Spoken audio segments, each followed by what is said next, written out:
If you've got a learning activity that would work well by dividing your roster into groups of students, the Course Plus Groups tool will be very useful.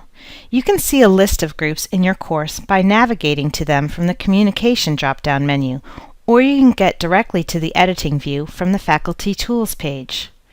When you are on the page to edit course groups, you have two options for creating groups and assigning students.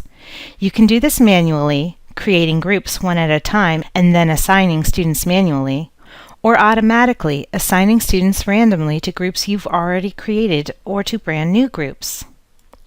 Perhaps you have a roster of 20 or even 200 students. If it's 200 students, Course Plus has made it very convenient for you to assign students randomly to a group.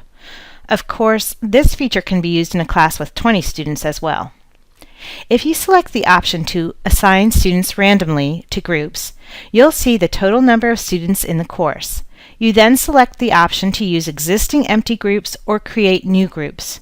You might want to create and use existing empty groups if you want your group names to reflect specific classes of items, such as countries, diseases, etc. Here we are going to create new groups instead of using existing groups. The total number of groups we create can be determined by either a set number of groups or by how many students you want in each group.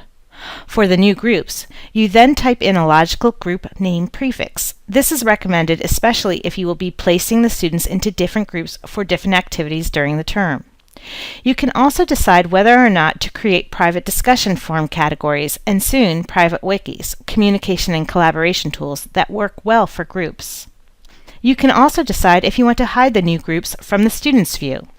If you select this option, students won't know groups have even been created and will not know who is in their group. This is a nice option for when you are first creating groups. You can always change this setting later, any time after the group is created. Lastly, when you click Assign Students, the new groups are created and the students are randomly assigned.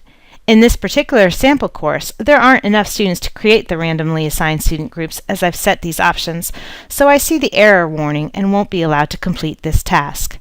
However, there are already some other practice groups that have been set up. You can reveal and hide, expand and collapse the group details on this course groups page. By revealing the details, you can see some of the options that have been set up for these groups, either when the groups were first created or after, if and when individual groups were edited. For instance, in the group details for Practice Group 1, you can see the student members of the group, Luke Cage and Fiona Schreck. They will be able to collaborate in a private discussion forum, but for now, this group is hidden from student view. This means Luke Cage will not be able to see that Fiona is in his group right away.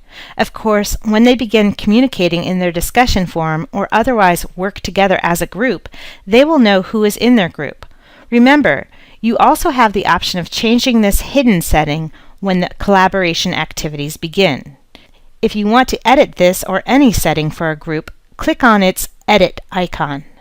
The student view of the course groups page will show students only the groups to which they are assigned, and the students will only see these groups if you have not selected to hide individual groups from student view.